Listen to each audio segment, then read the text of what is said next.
Ladies and gentlemen, welcome to the Hot Pole Podcast. This is your weekly music tech news and other stuff podcast. I'm your host, Adam Steele, and joining me, as always, is Mr. Liam Wright. Hello! Hello! Hello! Hello! Coming up this week, there's lots of stuff has just happened. In the last hour, the Slate VSX 2.0 has just released. These VSX that I'm wearing on my head, the new software just came out. Ola Englund has demoed the new heavy metal pedal from Waza, from Boss. There's more in Behringer Corner. There's new stuff from Focusrite. Even Rick Beato has something new. So let's roll the intro.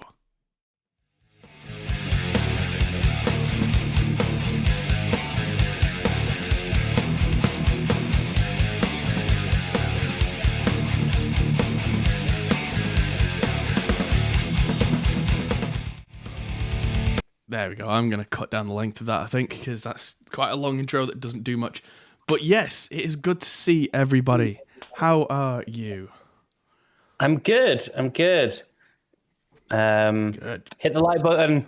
Yes, if everybody enjoys the fantastic new thumbnail, which Liam made, then do hit the like button. I was amazed. Danny and Marty were in chat from like 6 o'clock or something dumb. Wow. It's dedication.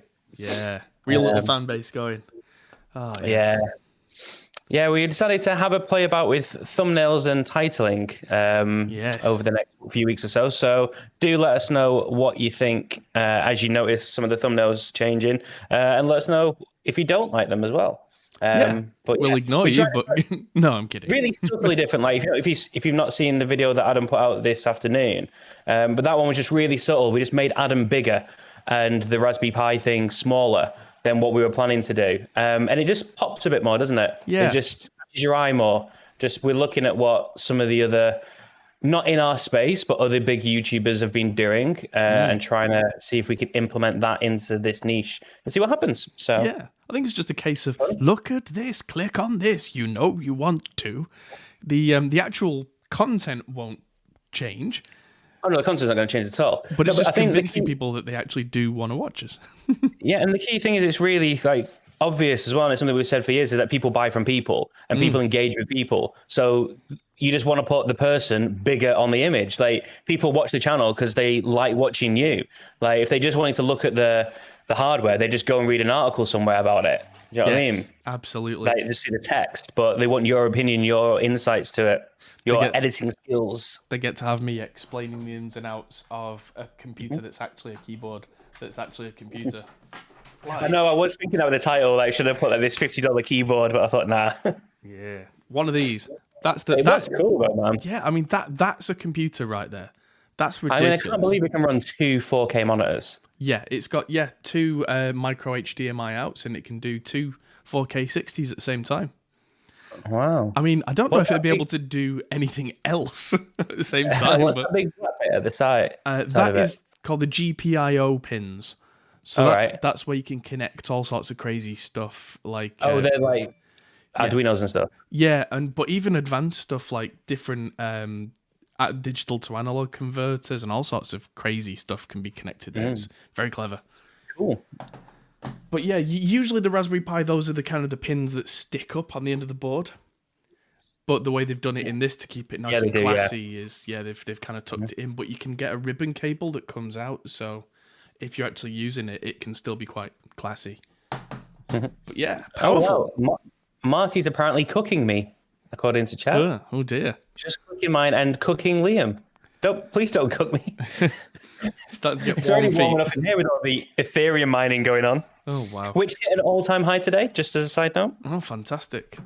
Also, Doge to the moon. Oh God, don't. Don't. Everything. Flashbacks. There's a wallet somewhere. I just imagine there's like a hard drive like stuck behind a sofa somewhere in the building with like 100 grand on it. I've been looking through all the drives. No luck. No luck. And well, that's the start of it. I've got another 7 hard drives on the side of my desk there, but they're all the big ones and I'm not going to hold them up. Yeah. That's the thing. I do feel that we're missing 1 or 2 SSDs, which is what is probably on, because all those computers are running on little SSDs. I've got 2 of them up here. I've not found the other ones, but we've probably formatted them, used them, or binned them or something. You know. Who knows? Well. At this point. Anyway. Yeah. Anywho. Should we jump to them? Well, what have you been up to other than I've filming and I've had a fantastic week actually. I think since the Celestian video has come out, a great weight has been taken off, and all the stuff that's been backed up is just kind of go go go go go. So I got this Raspberry Pi video out that came out today. One of the big projects that I've not been able to tell everyone about came out today. Two Notes have now released the Ashdown amps cabs on the Two Notes store, and I captured all those. Hey, so yeah, that's finally a thing that's out. Trying to think, there's just so much that I've done. Your captures are getting more popular than Google. Hey. But yeah, what else? I did a video for the new Glenn Fricker blocker pedal, which has a fuller name, but YouTube doesn't like it. Apparently, it's a demonetizing kind of word. And then I also did a video for Henning Pauli's drum course. And I spent a good hour last night talking to Glenn, just chewing the fat with a friend, which was then a really nice thing to do. You know, it's the first time I've had a chance to talk to my Canadian pal in a long time.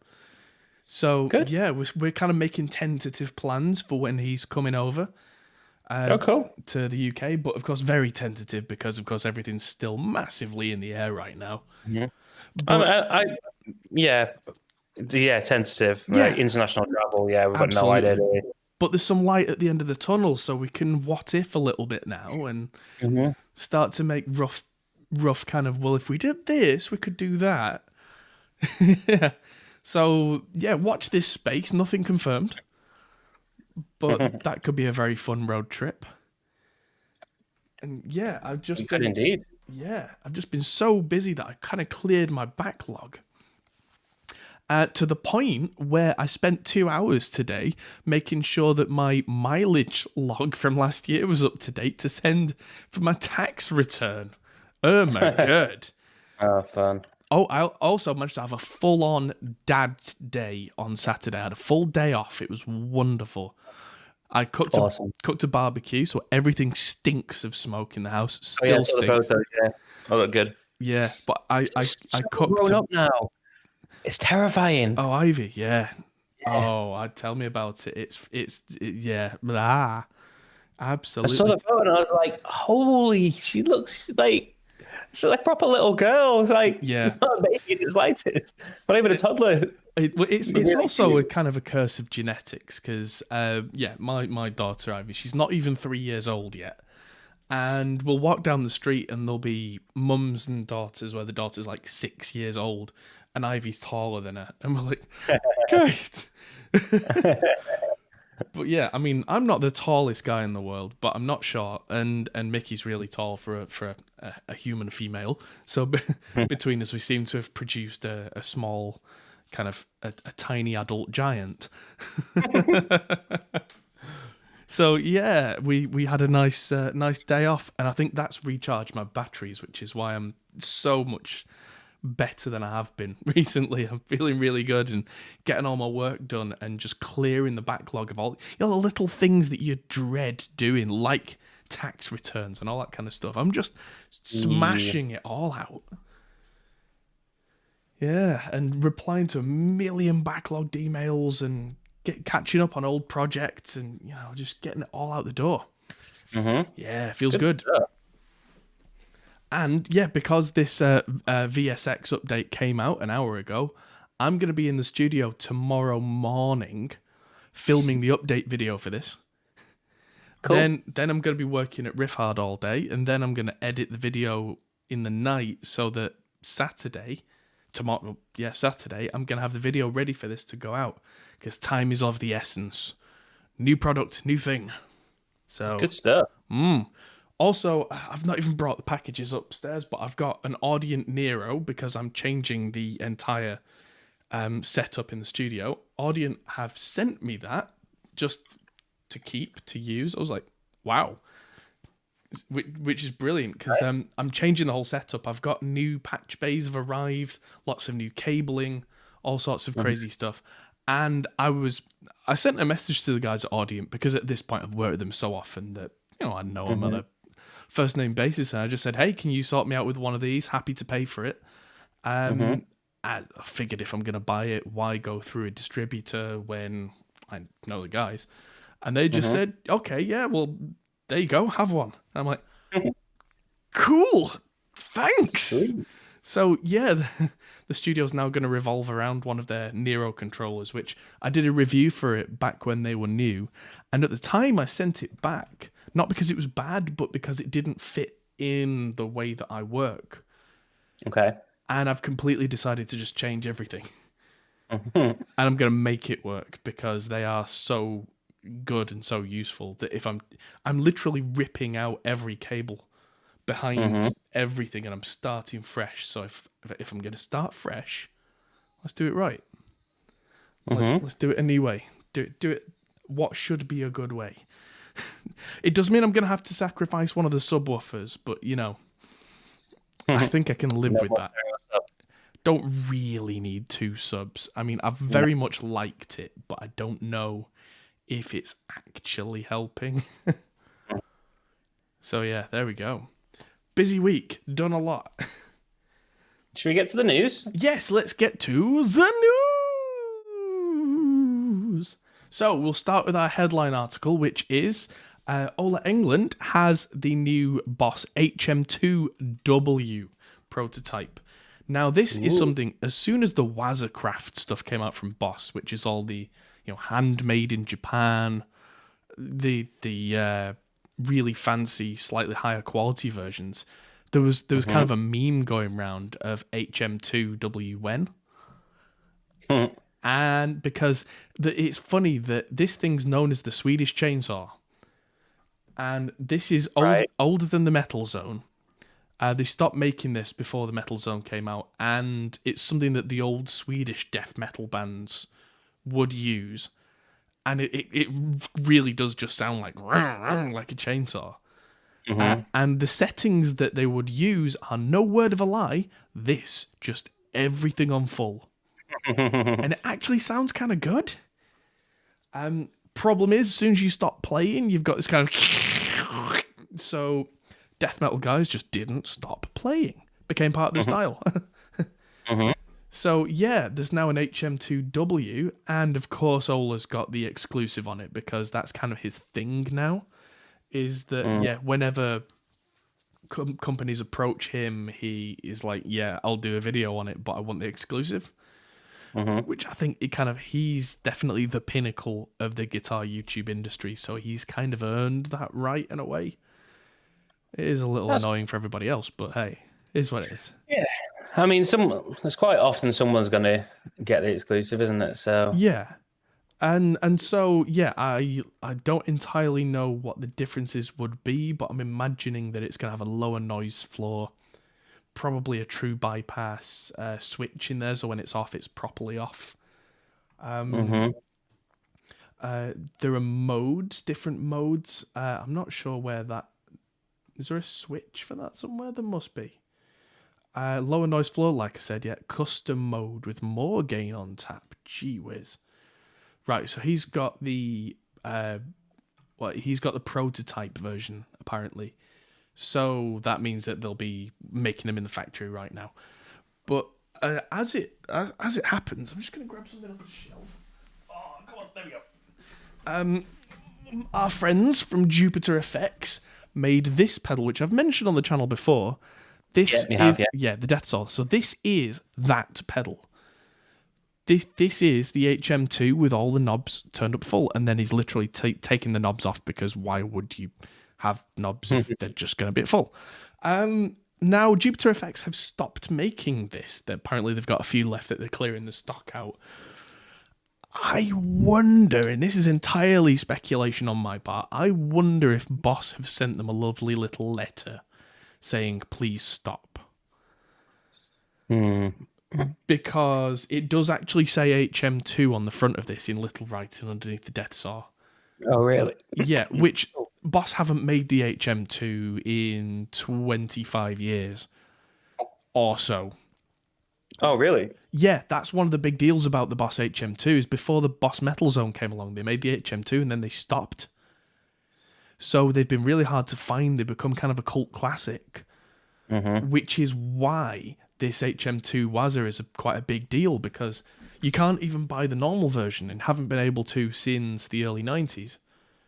So, yeah, that's why it's a big deal. And so that's why no one probably, again, this is all speculation, I'm wondering if no one cared when Jupiter made the HM2, and a lot of other companies have made their own versions of the HM2. So I wonder, although Chris Jupiter from Jupiter Effects did say a couple of weeks ago that they were stopping making these for what sounded like a very legitimate reason, which was that they don't like working in these tiny little mini pedal enclosures, so they're stopping doing that and they're only going to work on their full-size ones from now on. Which made sense, because everything that they make is made by hand, and these things are piddly little things to work in. So I don't know if that was just causing them more problems than it was worth. I don't know.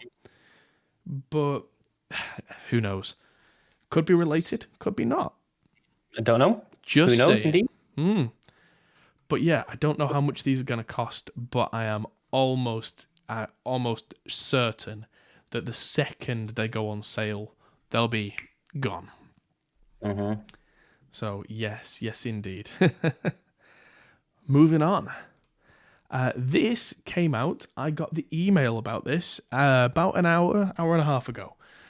So there isn't even a news article on this yet. So the VSX headphones from Slate Audio, Stephen Slate Audio, which I'm wearing right now, they've just come out with the 2.0 software update.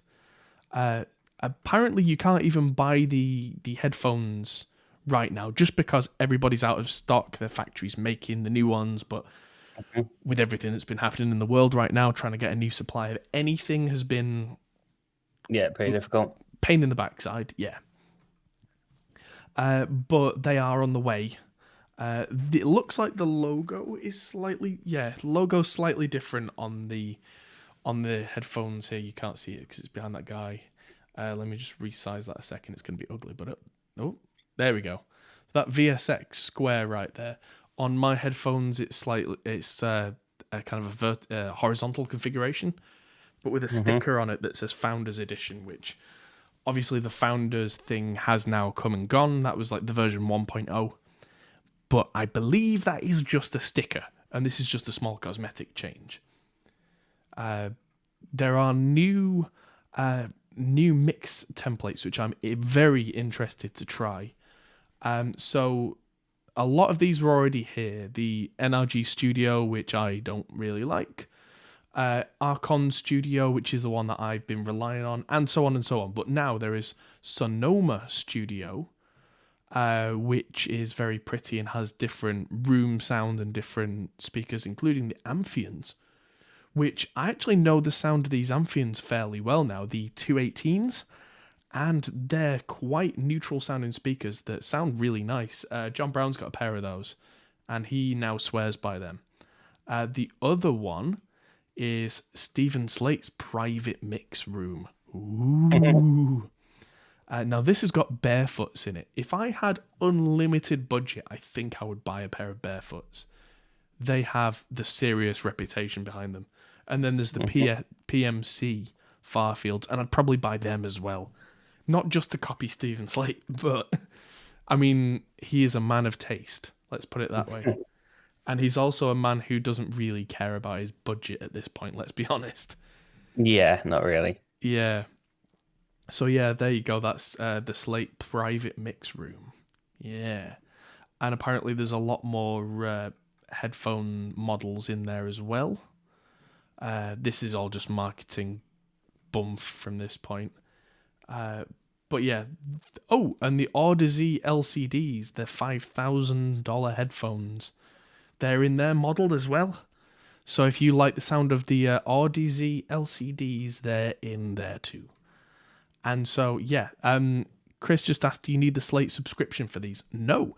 Not only do you not need the Slate subscription for these, it's not even the same company. This is from Stephen Slate Audio, who make the physical stuff, and they also do the drum trigger stuff. And Stephen Slate Drums, I think, is this company. And then Slate Digital is the company that makes all the mixing plugins. So, yeah, I don't know whether they're separate because of tax reasons or what. I really couldn't tell you, but they are definitely separate companies. So, yeah, that's the thing. And that's now out, and I'm going to make a video on it. I did say when the VSX first arrived that I was going to make a 3-month follow-up. Now, that didn't happen, partly because around that point they announced the 2.0 update, and didn't give a lead time on it. So, thought it'd be a lot sooner than it was. But now I'm going to get my skates on and get the video out, which is going to be a combined verdict of what I think in depth and some detail on the new update. So yeah, keep an eye out for that. That's going to be out, everything being well, on Saturday. Good stuff. But yeah, I'll let you all into a little secret spoiler now. They're great. I mean, if there's more features that's more good, brilliant. And I'll tell you about what they are and whether I like them or whether I'm not actually bothered. But yeah, they good. Oh, that's the other thing that I did this week, actually. I've had a very busy week, is I finished the mixing for the Sky Asylum album that I've been mixing live on the channel. So, yeah, if anyone's not been following the live 10-part series that we did, we mixed a full 10-track album, live, epic concept metal, on the channel using the VSX headphones, and they sound really good. Turns out there was a very slight issue in the ultra-low subs that I couldn't really pick out on this, and I heard on a system that had a sub that could go really low. But I mean, apart from that, which got picked up and got dealt with, wow, getting some of the best mixes I've ever got. So there you go. Although how much of that is me and how much of that is the monitoring is hard to separate, but I'm feeling good about it. So there you go. Anyway, next news article. Ooh, excuse me. Swissonic, who seem to be up and coming as affordable stuff makers, now have their NT10A and T204 near field monitors. Now, do these are the NT10As, do these remind you of anything? NS10s. Yeah, NT10, NS10, similarity, yes. So that's something, but these are active, which makes it, yeah, so these have got the amps inside them, and they have a 50-watt amp for the woofer and a 30-watt for the tweeter. So they're not going to be super, super loud. They're 80 watts each, but actually active and bi-amped. So that's clever.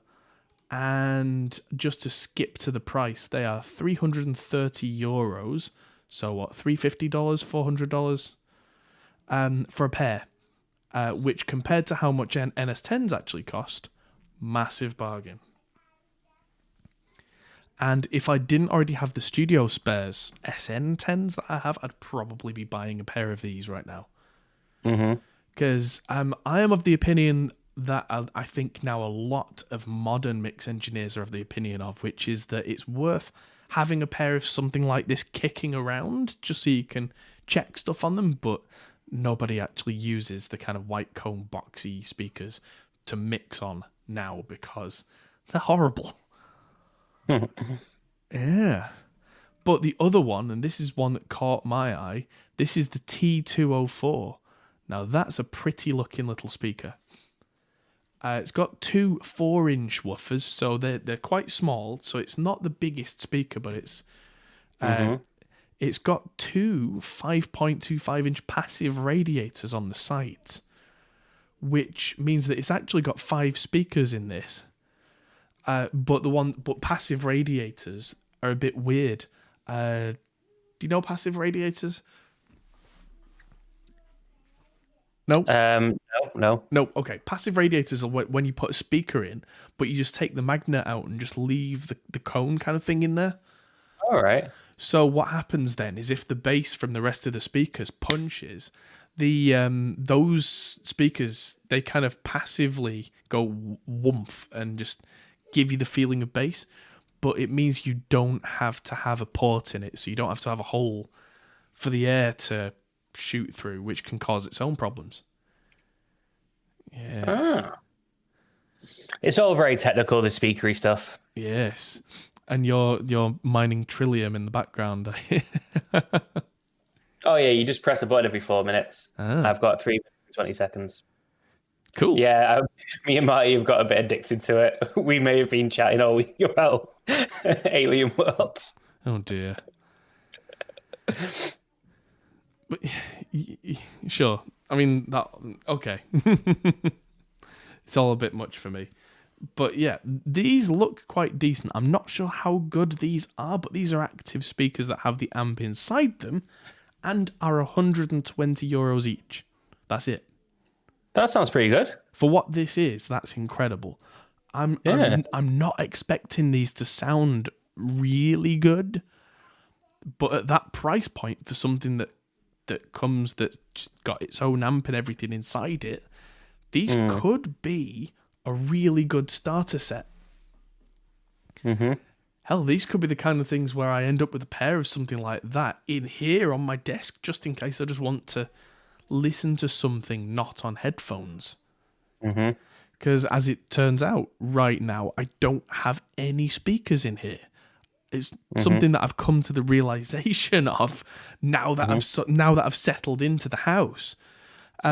Is I keep wanting to play something on some speakers so I don't have to wear headphones and look round and go, oh yeah, don't have anything. But I know that in this room getting proper studio monitors, quote unquote, would be a complete waste. And would lull me into a false sense of security because this room's kind of a weird shaped box with extra boxy bits in, and I know that with no acoustic treatment, it's not going to sound great, but just to listen to something, it'd be fine.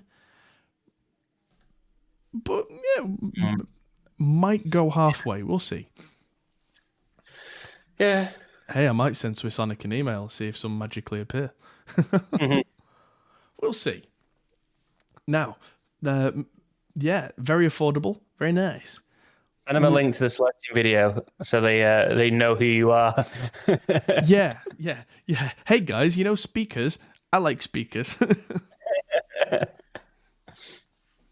I'll do you a 6-hour video if you pay me. They'd have to pay me a lot to make a 6-hour video at this point, I'll tell you that. Oh boy, I'm not doing that again. How did you make a 6-hour video on these two speakers? Just put the Crazy Frog song on loop for 6 hours. I could do like, hey, burning on speakers. Does this sound any different at the start than at the end? And to prove that I've not faked this, I'm going to include the entire burning process in the video. That's not a terrible idea. It's a terrible idea. It's not. I like it. People would watch it, not like all the way through at all, but they would skip to the end. It could become like my thing where I just make these ridiculously long videos. Oh God. I feel like that might screw you up with the algorithm a little bit. Yeah, video 6 hours, watch time 4 minutes. That's new. They're not gonna like that. Oh yeah, it's weird that on that Celestian video that like it's done okay. It's got 4,000 views in the space of a few days, which is not bad, and it'll keep ticking and keep ticking and keep ticking.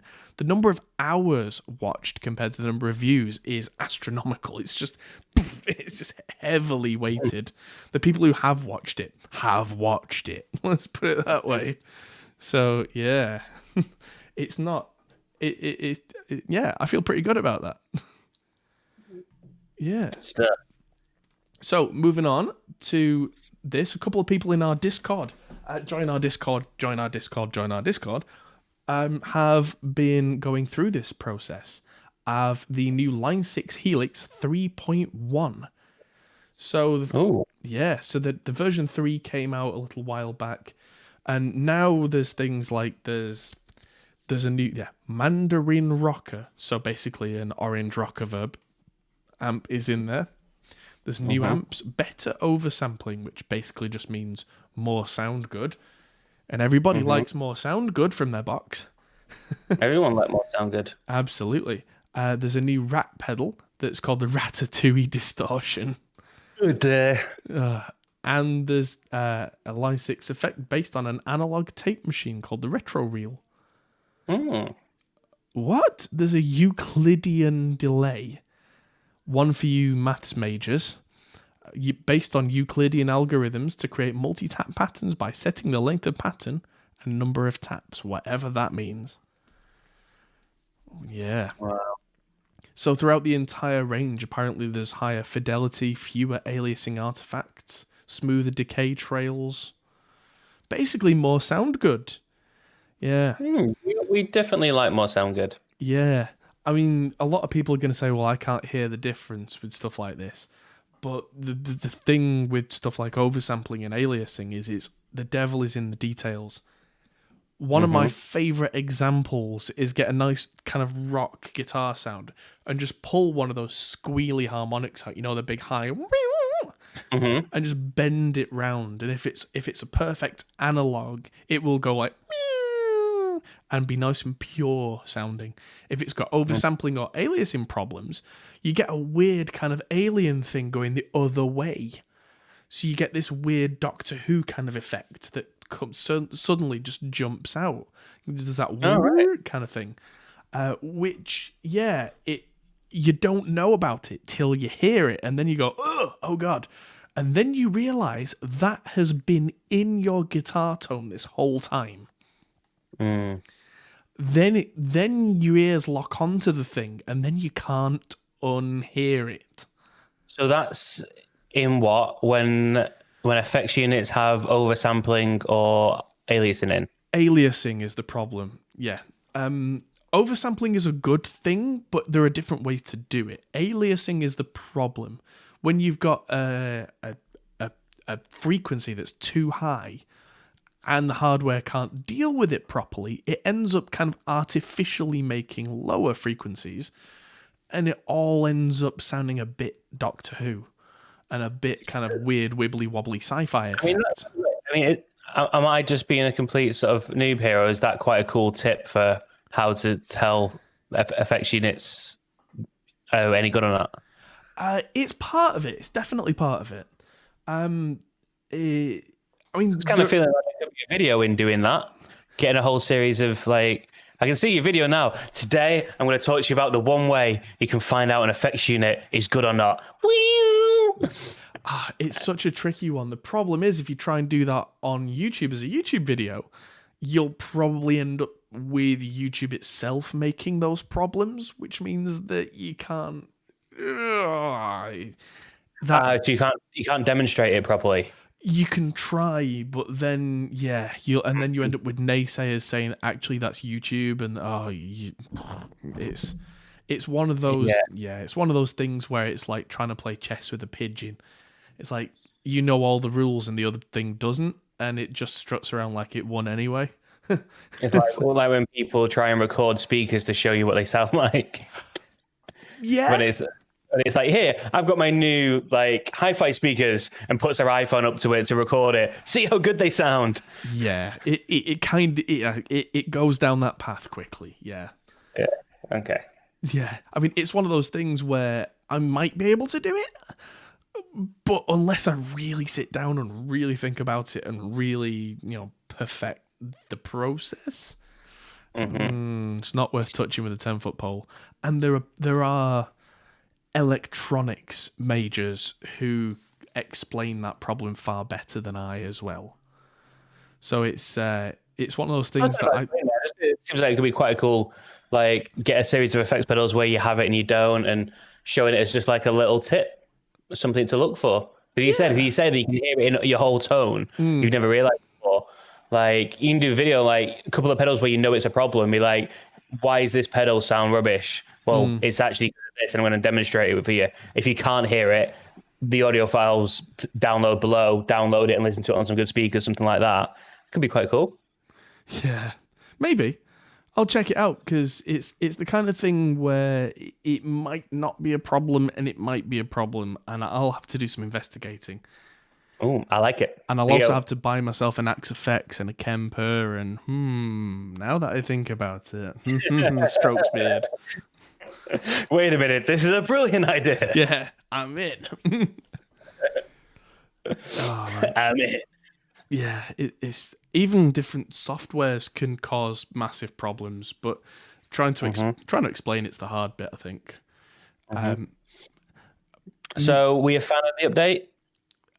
Apparently so. The people in our Discord who have done the update seem to be very happy with it. A note to anyone who's thinking of upgrading who hasn't ever upgraded their Helix before. Chances are you're going to have to upgrade to an older kind of middle version. I think it's 2.92 because that's you use the old update method that they do to get to that point, and then their new software recognizes it and does the new thing. So yes, hello people in chat. But yeah, that's there's a couple of extra steps. Just be aware if you're going to do it. Doesn't cost you anything, but some time. So there you go. Go get that now. Do it now. Do it now. If you want the analog actual amp thing, like without the aliasing and oversampling, but you don't want to make the noise, then we've talked about kind of the small version of this crazy looking pedal before, which was the Simplifier from Humboldt. Now this is the DSM and Humboldt Simplifier Deluxe. This it doesn't look very simple. No, a lot of this is marketing stuff, but the pedal's the bit in the middle, but still it's... I get that. Funny guy. You got me.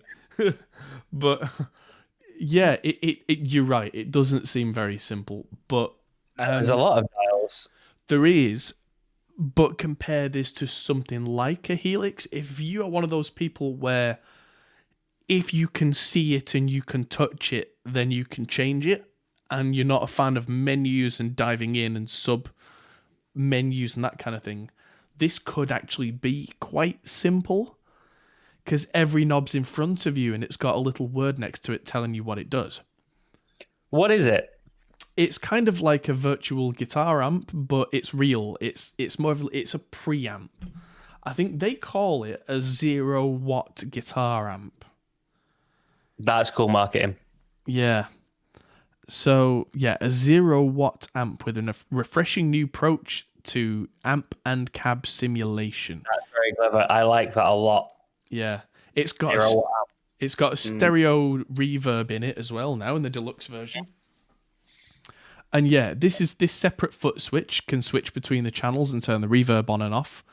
So you could probably have this on a pedal board, but like up and away from your feet, so you're not going to touch it. And then use their stompy to do the thingies. Mm-hmm. But yeah, just kind of, I can just see on it here, you can change the top rows are the two different channels, so it's the same thing twice. So you can have one channel that's like a clean channel and one channel that's a dirty channel, or any combination based on what you want from all these different switches. Mm-hmm. But the bottom half seems to be the cabinet. So there's microphone position, there's what type of cabinet actually is, there's resonance and presence. Almost managed to say that. Get my teeth back in, Grandad. And yeah, so these are the things that you would have as choices on a real guitar amp that can make it more thumpy or more in your face. And so yeah, that goes out through a couple of jacks and gets recorded with stereo reverb. Very, very nice. And yeah, there's a lot going on there. Apparently, you can actually run it as a 2-channel amp in parallel. Very, very clever. So you can have the left, the left channel goes to the left output and the right channel goes to the right output. So you can actually have it as two completely different amps in one box. Mm-hmm. Yeah, clever. And yeah, it is nice marketing. A 0-watt amp that's $449, which isn't the cheapest, but for what it is, it's pretty cool. Yeah. I mean, if I didn't have a big wall of stuff behind me, I might want one of these. But yeah, I'm more the kind of person who would turn up to a gig with a 100-watt guitar amp and a load box. Because it's like, here, my 100-watt amp raw. Blink. And the fan in it goes, and I go, ha, blink. And the sound engineer goes, oh, God, no. Oh, no noise. What is this? Yes. So this is something that people can take on tour if they want, but they don't like digital stuff. So there you go. Because this isn't modeled, this isn't digital, this is all analog, I think. Maybe the reverb is digital. But the rest of it, as far as I'm aware, is entirely analog. That's what you want. So, yes, moving on. Everybody's favourite music internet granddad, Rick Beato, now has his Gibson LP Special signature model now in production. So, yeah. Do we like Gibson again? Not really, no. No. No, Gibson are... Well, I'm on the fence. Because if you remember when the whole hoo-ha about buying Mesa happened, that they were... absolutely screwing over a friend of mine, Jamie Humphreys. Turned out that wasn't the case. And then, I think I did talk about this on the podcast before. Now he can't keep up because he's in so much work. So, yeah.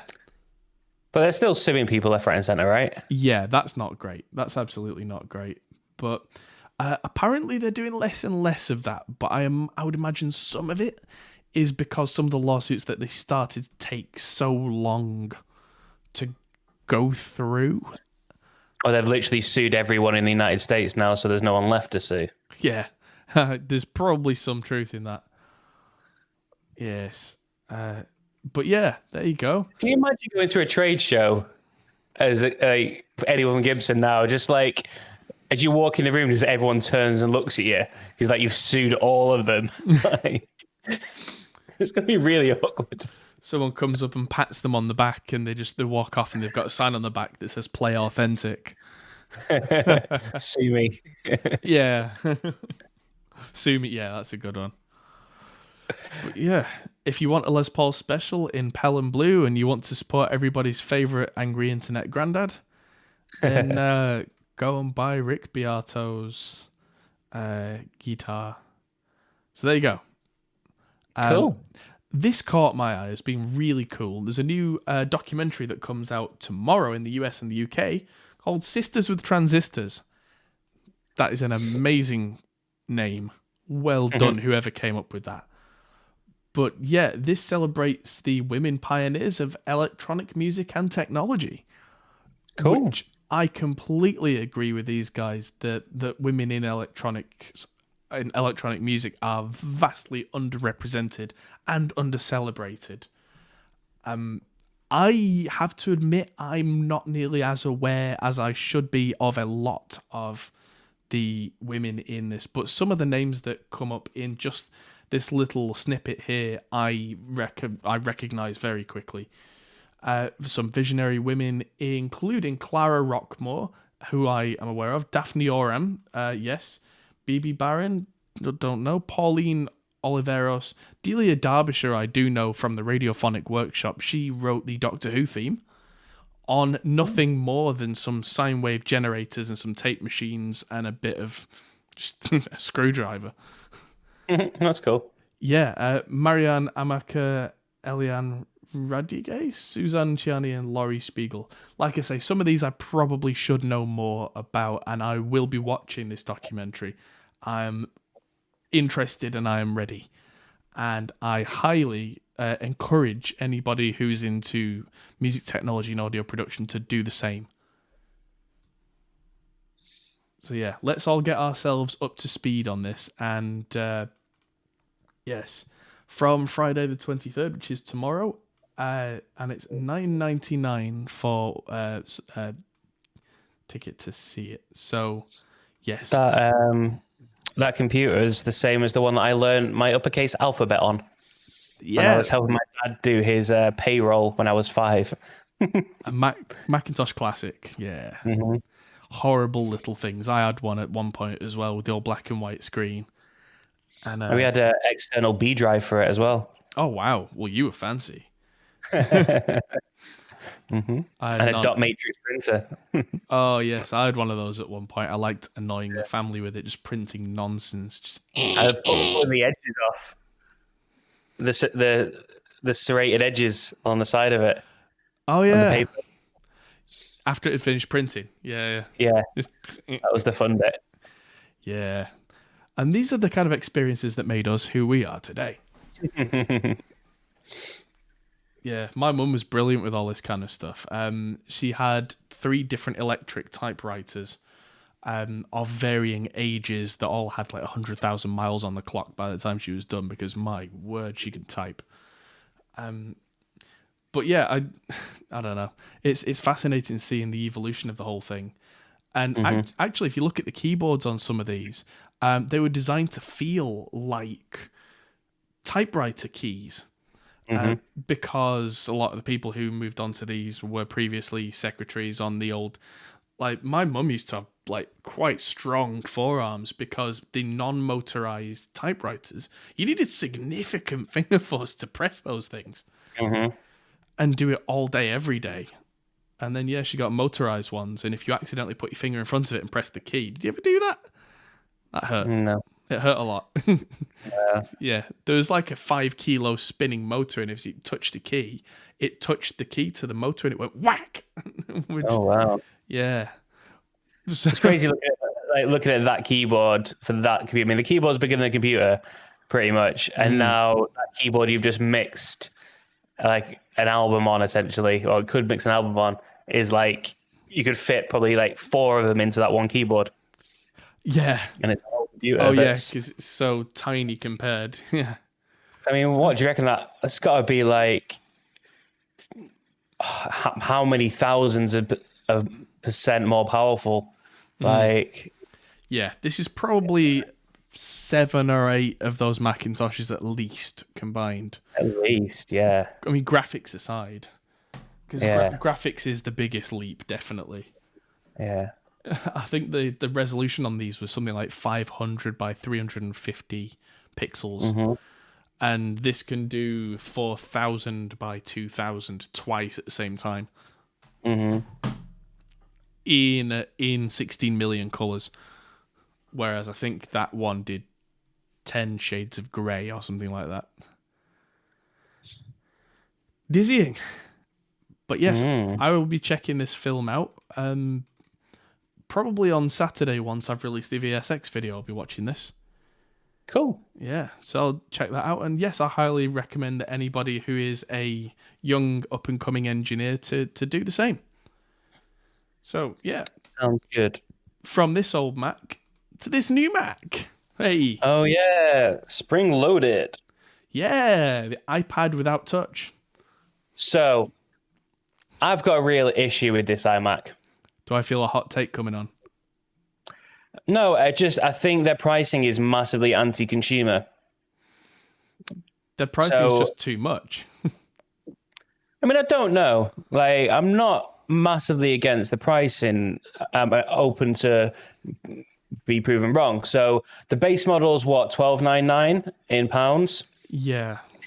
Right. That gives you an 8-core CPU and a 7-core GPU, which I'm guessing, I haven't looked into it, but do you reckon that's maybe similar to what NVIDIA do, where it's 1 core fails? Yes, absolutely. It's ones where not all GPU cores pass the test. Yeah. So they just turn one off. Fine. Right, because I thought 7's a really odd number. Why is it 8 and 7? Like, that's so strange that I thought, they're doing what NVIDIA do. Fine, no problem with that. And it's a 24-inch iMac. They're 1,200 quid. You get a 256 gig of memory storage, and I think it's like 8 gig of RAM.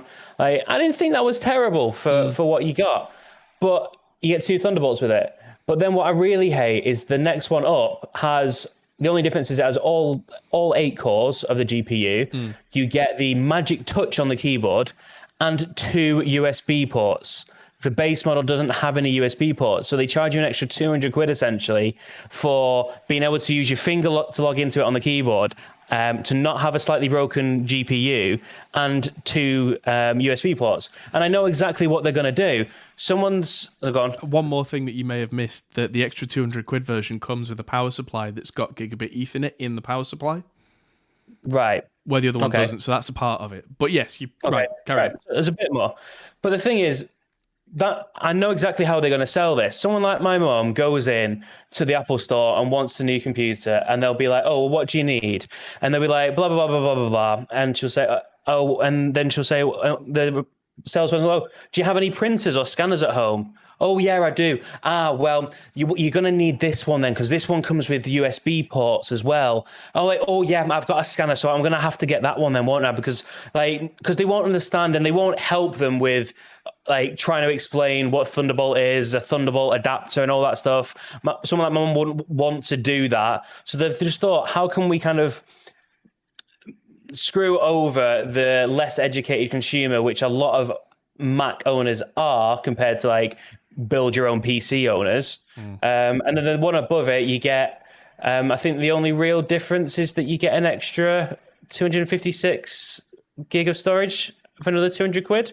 Something like that, something ludicrously small. Which is ridiculous, 200 quid for that. And I'm guessing all the hard drives will be soldered in, so you can't, and no way to change them anyway. Yep, it's a glorified iPad. It's a solid thing. Yeah. So those Thunderbolt ports on the back, you've got to be able to use for any additional monitors and any hard drives. And I know you can do that, and Thunderbolt is pretty good. But I just think when I first saw the pricing of it, I thought, oh, this is actually pretty good. I could maybe get behind this, because I think those M1 chips are great. I think that like the early stage, and when more software becomes more kind of attuned to getting the best out of them, I think it's only going to improve. And I think 200 quid for the base model isn't that bad for something that looks pretty nice as well. But it's just that pricing model. And I realized what it is because they've only got one chip. So how do they do tiered pricing? Because they know they have to do tiered pricing. So they've come up with a really stupid way, in my opinion, of creating artificially tiered pricing that they know that their customers won't be tech savvy enough to understand. So that's what grinds my gears. How's that any different to any other Apple product they've made over the last 10 years? Well, at least it's been on storage. Like, they've just gone off storage, and then now they've gone off storage in cameras. And I think that's something that at least people understand. They know that kind of, so with an iPhone, you kind of screwed over it pretty much in that you can't expand the storage. So you're paying for extra storage as you go up. So, and you pay like a premium on the storage, but that's the cost of the iPhone. Like, that's the premium they've got on it. And it's a one thing variable. And I think everyone understands that now. I think what they've done here by making it so that USB ports are on the middle tier one, a lot of people won't know what Thunderbolt is or won't want to know what Thunderbolt is. So they'll say, oh, I have to get the one with a USB port because I have USB devices. I just don't like it. I think it's really confusing. And it's the opposite of what, like, I think Intel with like the i3, i5, i7, that makes sense. People can at least get to understand that. Although they won't realize that they're different generations and that one i5 isn't as good as a different i5, which is how the retailers in the shop then get those people, which I don't like as well. At least you know, okay, there's different processors in this. Whereas Apple have kind of been a victim of their own success with this new processor. And it's like, we've got one. Now what? Yeah. But they've got the coming out, isn't it? The M1X or something, is it? Well, that's the rumoured name of it. I think that they're suffering the same problems as everyone else, that bringing new products to market is really slowed down at the moment. Which certainly doesn't help. Not to defend Apple specifically, but every company, tech company especially, seems to be finding the same issue.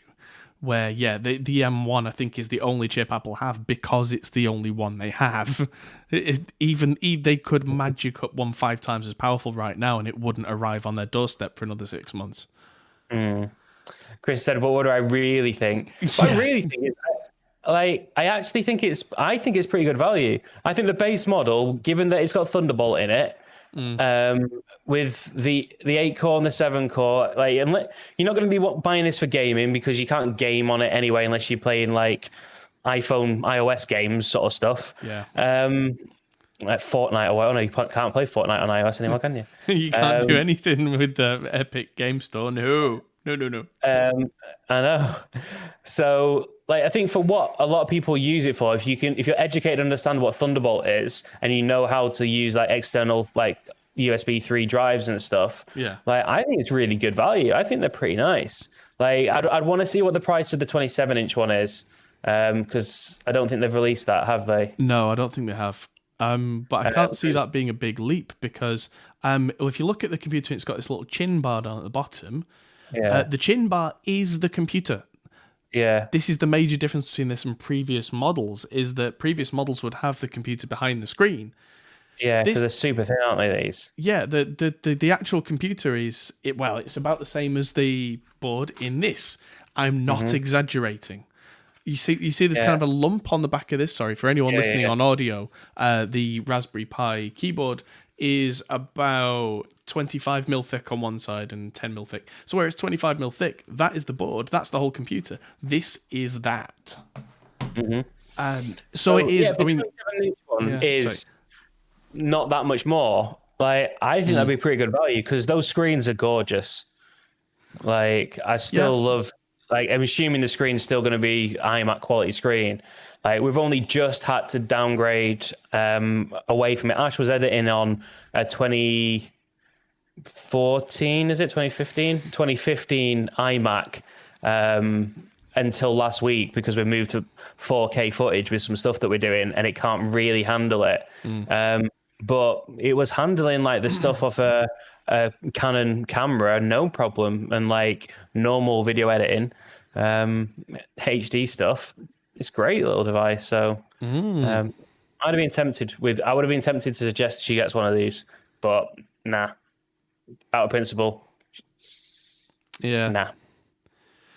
So yeah, Martin says, what's the price on one of those 27 inches? Don't know because they're not available yet. Yeah, it's only the 24. It's 27. Something that I think is worth noting for a lot of people is the 24-inch iMac maximum spec has 16 gigabytes of RAM.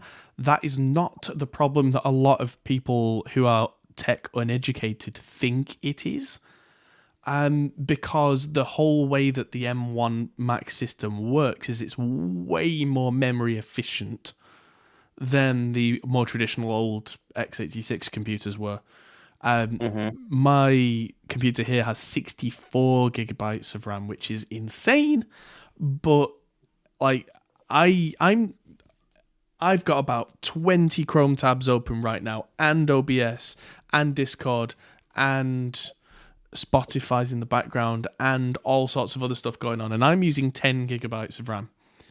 You don't need more than 16 unless you do some crazy stuff. And when you do some crazy stuff, Apple's programs like Final Cut and Logic and all that kind of stuff are very well optimized for their own processors.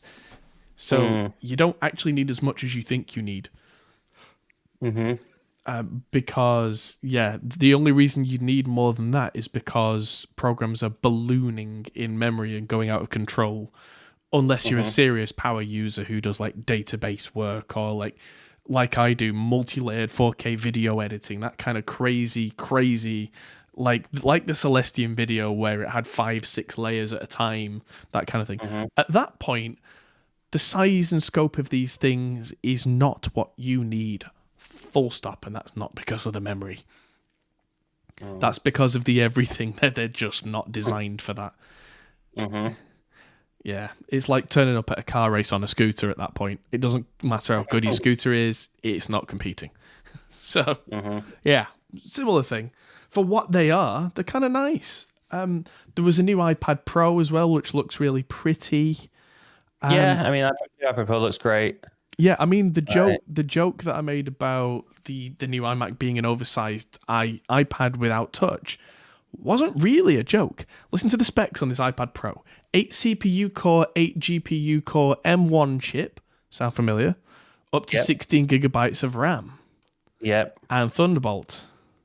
You're missing out up to 2 terabytes of storage. The Which most is, you can get. Yeah. It's, more, 4 times the most you can get on an iMac. Right. Which begs many questions, because if you've ever tried storing files on an iPad, it is worthy of tearing your hair out. Mm-hmm. It's frustrating as all hell trying to use a file system on an iPad. Why anybody would want more than half a terabyte of storage on an iPad, I do not know. Because what would you do with it is the question. But yeah, there you go. Store video if you're filming on it. Yeah, but if you're storing that much video, and it's all compressed video if you're filming on it, you're probably going to offload that somewhere. Yeah. I mean, 2 terabyte does quite a lot. Yeah. There will be a niche case. There'll be somebody going, well, I do this. It's like, yeah, all right, well, you do that, but what about everybody else? It's an iPad Pro, so I mean, as you say, it's arguably now can replace an iMac. And given how they've upgraded these screens, and you've got the Apple Pencil, like if you're a graphic designer, you probably would rather go for the. I mean, how much are they? Lots. The 2 terabyte one is over $2,000, $2,400. Whoa. Yeah, by the time you're spending this kind of money, you would not have bought this. You would have bought an actual Wacom Cintiq or something like that if you're a graphic designer. Whoa. Yeah, exactly. Too much money. What's the base one? Like the base 12, so the 11, 12.9. Yeah, so no, the 11 is too small. The 12.9 inch base model's $1,100 for the base model. That's pretty good. Yeah. I mean, it's the M1 in there. Here's something that people should think about. This thing runs on a battery that can go all day. It has the same processor as the desktop. Same RAM, same everything. Hard drive. It's the same thing, but it has an Apple Pencil and a touchscreen. Yeah, but that means that this one on a stand here is a glorified laptop. But it doesn't have the touchscreen. But yeah, there you go. Oh, yeah, and it's not just touchscreen. It's like multi-layer sensitivity, Apple Pencil screen. Like they're amazing for designing on. They are really good for that. There's a lot of designers now that are getting to the point where, for most cases, there's no point getting the Syncom stuff because they are expensive when you go to the actual screen version ones. Here's an idea. This has an M1 chip. This has an M1 chip. This has Mac OS. This has iOS. How long is it going to be before a team reverse engineers it and puts Mac OS on this? That team will be Apple within the next 2 years. You'll just have Mac OS on everything. But Mac OS is so much more versatile. That's what I'm getting at, and actually works for desktop stuff. No, but I think they will repackage the OS and Mac OS or Apple, or they'll rebrand it to Apple OS or something. And it'll just be for everything. Because why would they not at this point? Yeah, and then they truly kill off the rest of the desktop market. Yeah, well, you don't just then sidecar stuff to your iPad.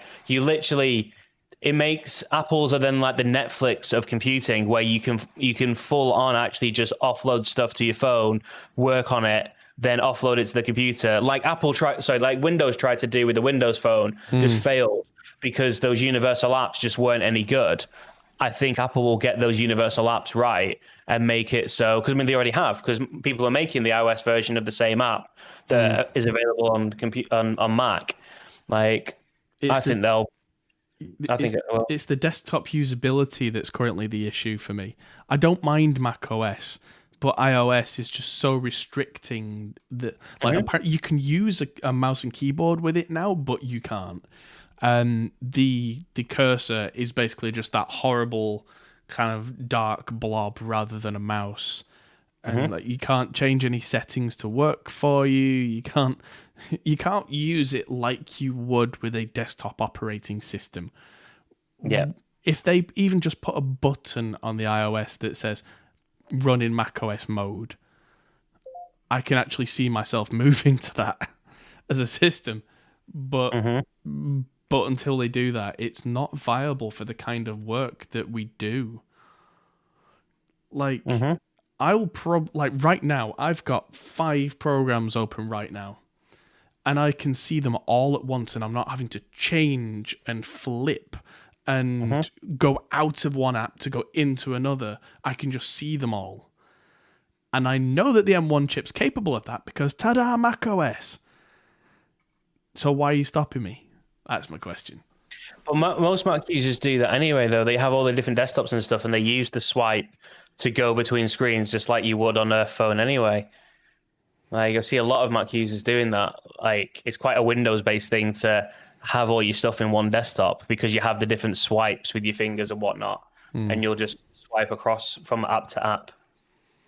Except you can't do that on one of these with no touchscreen. You'd have to do that on the trackpad. Yeah, the touch mouse. Yeah. Yeah. Anyway, let's move on from this. I am so done. Now, Focusrite move into commercial audio with a new brand, Optimal Audio. So it's not Focusrite, it's Optimal. Yeah, so apparently they'll specialize in commercial audio products like controllers, amplifiers, and loudspeakers. So like hi-fi installations, which is a lucrative thing. So yeah, apparently they've got nice looking, very minimalist power amps by the look of this. And yeah, it's the kind of thing that you would install all the way throughout something like a restaurant or the like. Which means that you can have discrete zones where you can change the volume of the same thing, and different audio sources that you can change. So like you could have background music on one, and you could have like the Sky TV for the football on another, for example, which is something that is an actual real world use case in a lot of like restaurants and pubs and that kind of place. Yeah, very clever. Oh, Scott's in chat. Hello. But yeah, these look very interesting. I'm wondering, why are they not using the Focusrite branding that they have? Do they have a bad reputation in this industry? Do they just not want to be associated with it? Do they want it to be... Why would you do this? You got any insight? Yeah, just decided that a different brand will appeal to the marketplace. Focusrite not being seen. Yeah, exactly that. Just creating something they think will fit with this. Not that they've necessarily got a bad reputation, just that they have a reputation. Whereas this, you can say that this brand comes from the makers of professional audio hardware. Like the sales rep can say, the guys that make this are the same people that makes software that's in some of the best recording studios in the world. Like, as opposed to, oh, do you want the same stuff as in those studios? Oh, no, that sounds expensive. I'm sure there's something cheaper I can get that's better. Like, even though obviously Focusrite aren't a high-end brand, that's what would be in people's minds that don't understand that. Right. Okay. Like, restaurant owner and stuff. Yeah, I suppose. But Behringer, on the other hand, how long before Behringer come out with one of these? yeah, that's kind of black on white instead of white on black. Yeah. Well, speaking of which, we are finally moving on to Behringer Corner. Da-da-da-da. Now, somewhere tucked away in the studio, I have a Behringer Tube Mic 200. Yeah. Back in the day was the Mic 100 and the Mic 200. And It's usually found underneath one of the sofas somewhere, that thing. Yeah, it's usually propping something up as a weight. Yeah. Because it's not worth anything more than that. But now they've finally come out with the Mic 300, which has less controls than the 200, which is probably good. And yeah, it looks kind of slightly modernized from the old. It does, yeah. It looks more expensive. Yeah, could be the one looks so cheap. Yeah, the buttons look nice. Yeah, with the ring lights, because the old ones had these horrible little LEDs in, but I've had my Mic 200 for 18 it looks very years. yeah, it looks very early 2000s. It was one of the first pieces of audio gear I ever got, and it was terrible even then. But apparently, yeah, €49 for one of these, and hopefully it's better. Pooninja says Art Tube preamp copies. I don't know about copies. I think Art and Behringer kind of copied each other at the same kind of time, but this is the update version. There you go. It's very much a take on the lovable blue box. It is the Art Tube MB Studio V3. There you go. Thank you. You were absolutely right. Yeah, the Mic 200 had switchable preamp voicings, which was just terrible. It was just like, nope, neutral. That's what I want. So yeah, the Mic 500 is the new one that's got all this stuff on it. But keeps the output. Yeah, there's an output limiter on this that you can switch in that stops it clipping, which could be useful in some circumstance somewhere. Not sure why it would be better than the old version, but yeah, new product. If you really, really, really want a really bad tube design, go and get one of these. Because for €49, It's actually amazing. yeah. Well, for €49, I can almost guarantee you that valve is not running at 200 volts. Because that's what they need to run properly. But you can use them in what's called a starved voltage thing, where you just put 12 volts through, and it makes a sound, and then you can say it's tube sound. And yeah, you can get 12 volts really easily because it's on a 12 volt adapter. So 12 volts. Tube sound. And it's like, Could you buy one, open it up, put a better valve in it? You can, but you're not going to see any benefit. Right. Not with the one I have anyway. I'm guessing it's the same with this, but the one that I have, because the valve itself runs at 12 volts instead of 200 volts, it doesn't matter what you put in it. It's like putting a Porsche engine inside a tractor. It's like, ain't going to do much. Yeah. Pooninja, wondering what LEDs they use to illuminate the tube. Yes, it will have a light under the tube to make it look like it's doing more. Yes. Shame the retro knobs aren't red. Oh no, if they were red, you'd be asking for a lawsuit because Neve would be like, excuse me. Yeah, so yeah, can't do that. Also, probably less cheap. But yeah, Behringer make a cheap thing, and that's Behringer Corner. Behringer Corner. That was the bit from Behringer Corner. There we go, and that was the news. The news. And now it's dark in here, and now I'm making grand plans to go to the corner shop and get some beer to celebrate the fact that my work is done. I had a list of stuff to do today, and I got through it, which never happens. Ooh. Yeah, I've spent the last 3 months of my life with a to-do list on my desktop and then getting through a couple of things each day, maybe. Yeah. It's true. Yeah, you'd have to rewire the board to get true plate voltage. Yeah, and then watch 200 volts come out of the output and fry the next piece of gear. That's why my Drama 1960 preamp, which has valves in the preamp, costs well over £1,000, dollars, whatever it is, at retail, because to build them properly, they've got to run at crazy voltages. But when you do that, they sound so good. That's my second favorite preamp that I have in the studio right now, is the Drama. After the Cranbourne Audio Camden preamps, which are nice, very nice, and just don't have noise, and also sound thumpy and good. And who's sending me all these flipping emails? Me. Yay. It's not really me. It does 48 volt for the XLR, so does that mean that it runs at 48 volts? No, that means that it just steps that bit up to 48 volts from 12. What's with the Variac next to my preamp? What? Oh, yeah. Turning it up to 200 volts instead of 12. Yeah, 12 volt DC, 1000 milliamp power DC. consumption. That's interesting because the old ones were actually 12 volt AC, which was horrible. Yeah, 12 volt DC, 1000 milliamp power consumption, 500 milliamp. Okay, so there's quite the power draw there, but that's actually possible that they're running it at a high plate voltage. Just to grab one of these. There we go. Off my board.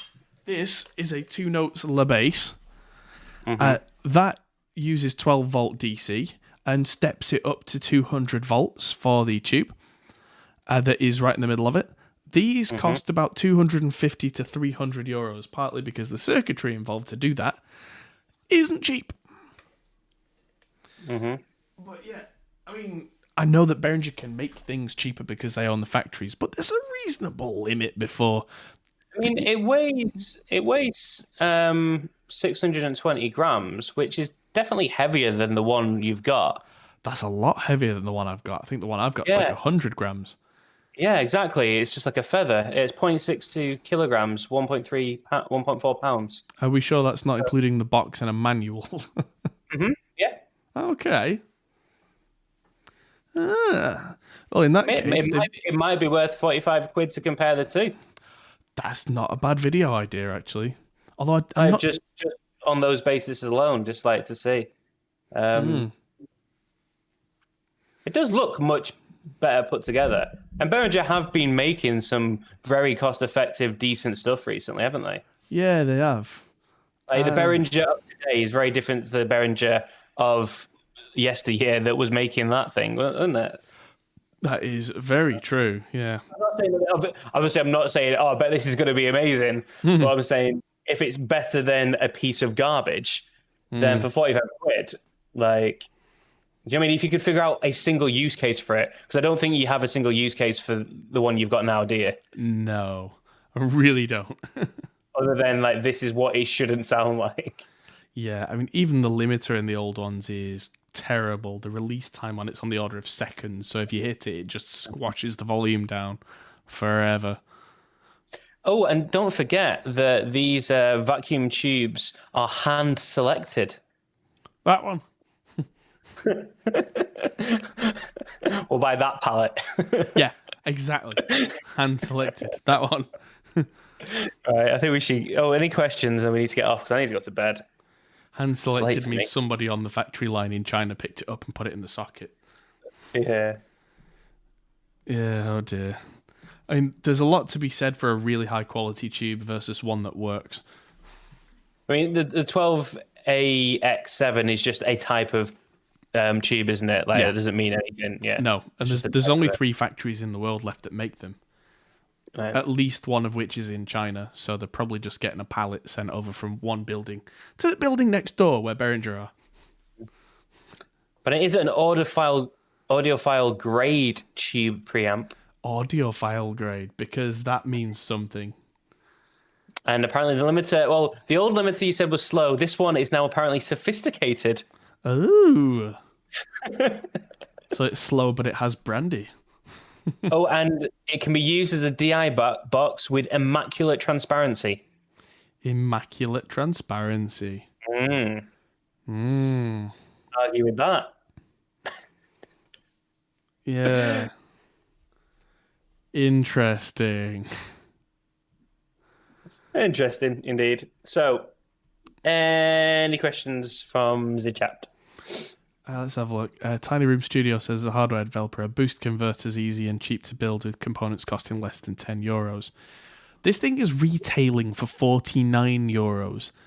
By the time you've built the housing, put it in a box, taken off the tax and the shipping, and paid for the valve and the board and the components and the LEDs, you're trying to tell me that they've put a... No, they would rather have a profit margin than a voltage booster in there, I am confident. It's all about... This is bottom of the barrel stuff, my friend. This is how cheap can they make this and still turn a profit. I mean, I have seen real valve preamps that sound wonderful, and they cost a lot more. And yeah, what parts cost you in terms of components is a world away from the retail price, because you have to get the components, you have to get them in bulk, you have to ship them to the factory, you have to have them installed. By the time you've done all that, it costs more than you thought. If you're doing something as a home project, what it costs you in components is what it costs you in components, because your time isn't usually factored into the cost of the build and then multiplied out for profit margin, then add tax, then add the manual printing, then add the box, then add everything else. Yeah. You have to keep in mind, if you DIY stuff, everything is on you, and the money you have saved is because you have paid it in time. And probably thrown away the need for half the stuff that you don't need, like manuals and boxes and stuff. What do I think of microphone signal over Cat 6 cable? Glenn Fricker had a video about it. Glenn Fricker had a video about it because I told him about it. Ooh, yeah, I know. We talked about that last night, actually, me and Glenn. So, yes, I really like it, and I now use it quite a lot in my studio. I have 2 Cat 6 runs that go around the studio now, one to the vocal booth and one to the other side of my live room, which means I've now got several access points to plug stuff in. Impedance is not a problem. Shielding is perfect because Twisted Pair is actually really good at rejection. I have 100-foot cable, so 30 meters, going right the way around the studio. No loss, no problems, no sonic issues at all. It really surprised me that was the case, but the way that it's done works perfect. And way better than I thought it would. I was skeptical, but zero noise pickup, zero problems. And it means that I can run four signals at once down a cable to wherever I need it to go, and not have to have a big, thick multi-core where everything goes to one place. I mean, our studio is set up like that because that's the way we did it back when that was the only real option. Because I sure as hell wasn't paying a lot of money for like a digital snake and then having a digital converter in the live room. Because at the time, that was in the order of thousands of pounds, whereas a breakout box would be 100 and something. So yeah, there you go. Danny says, just noticing Adam doesn't have any orange amps. Just wondering why. Not really a fan. And I don't know of any bands I've ever worked with where the sound of orange amps has worked for them. That's all it is. They make good amps. I don't like them, usually. And when I do like them, it's because a specific band are so confident in their own sound that when they bring that in with them.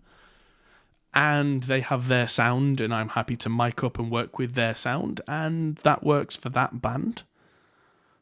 Generally speaking, the sounds that most bands gravitate to tend to be JCM 800, Mesa Dual Rectifier, PV5150, Fender Twin, and I have those. At some point in the future, if I get an orange amp, great. I'm not desperate to get one at the moment, though. But never say never. I certainly don't hate orange amps. That's yeah, no. But yeah, I don't think any of the bands that I grew up with were like, this is our sound that's orange. I think there was Oasis, but I don't tend to work with bands that sound like Oasis as much as possible, despite being from Manchester. You've worked with quite a lot of bands that have sounded like Oasis, though. Yeah, they've been trying to get away from it, and they inevitably sound like that. Yeah. So I'm trying to help them to sound less like that. Doesn't work much, but, every little helps. Okay. Yeah. 150-foot run should be fine. Yeah. Twisted Pair on audio is shockingly good, actually. So yeah, Cat6 cables work by, you get two of the cables and you just twist them over and over and over and over and over and over and over and over, and then you shield that in a whole separate shielding, and it's shockingly good at rejecting noise. Yeah. So there you go. Yeah, and no yellow cones. Yellow cones. Mark bass. Yeah, I'm just not a big fan of Mark bass, but also that's probably because every time I see a band where the bass player is using Mark bass gear, it sounds terrible. And that's not the fault of the amp, but it's kind of the lasting impression that I end up with. Yeah. But, I mean, I've got some, like, the Rev amp is up here. I have some wonderful equipment to work with. So, yeah, I don't need anything else right now. If the guys from Orange sent me an email tomorrow and said, hey, do you want to do a video with us? We'll send you an Orange amp and you can keep it. I would say yes, because I like amps, and it would be really nice to have an Orange in the collection, because that gives me variety. Variety is the spice of life. I think one of my long-term goals is to become the human Kemper. Who needs a box where you can choose all these amps when I have them all? But right now it's not the top of the tree. I don't even know what I would buy next. I think it would be the what is it? The Amiga Works Granifier. That's the one I want next. But all right, yeah, wonderful amp. That's Mick Thompson from Slipknot. It's kind of like his signature amp, but not quite.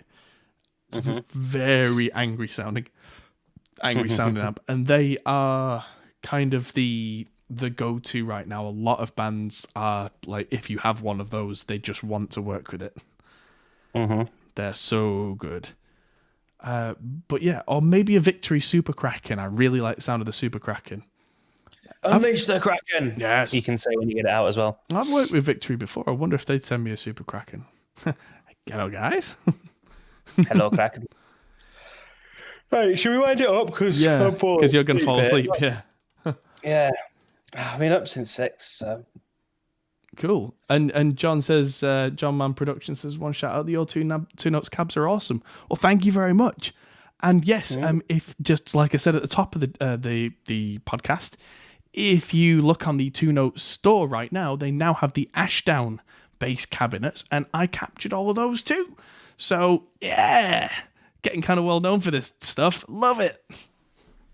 And you can thank Adam by liking this video. Oh no, we can't. There's 23 people in here, and we've got 23 likes. Never mind. Sorry, guys. Didn't realize you were all paid up for. No worries. Thank you very much for that. But press the like anyway. And if you're watching, no, don't like it. If you... Everyone's liked it. We've got 23 out of 23. It's a perfect podcast. We can go to bed happy. Yeah. I mean, there will be people who have come and gone, but shh. Oh no, there's a new person who's just walked in. We see you. We see you. We know because we've got 23 likes. There's 24 in the room. Awesome. Well, thank you for watching, everybody, and we'll see you next week. Goodbye. Hey, everyone.